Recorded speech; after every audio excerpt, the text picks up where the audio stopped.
আসসালামু আলাইকুম। আপনারা কেমন আছেন? আজকে আমি আপনাদেরকে একটা খুবই ইউনিক রান্না করে দেখাবো।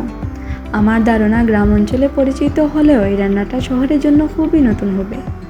এই সবজিটির চলিত নাম হচ্ছে কলার বগুলি।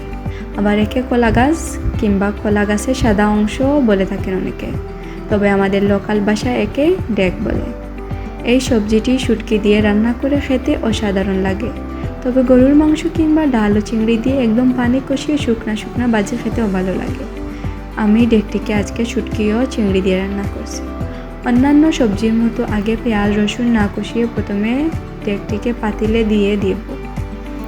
একই সাথে পেঁয়াজ রসুন হলুদ মরিচ দিয়ে একটু ভাপিয়ে নিতে হবে। ভাপে নরম হয়ে এলে এতে ধুয়ে কেটে রাখা কয়েকটি শুটকি দিয়ে দেব। এই মুহূর্তে এই রান্না থেকে একটি খুব লোভনীয় সুঘ্রাণ আসবে। এখন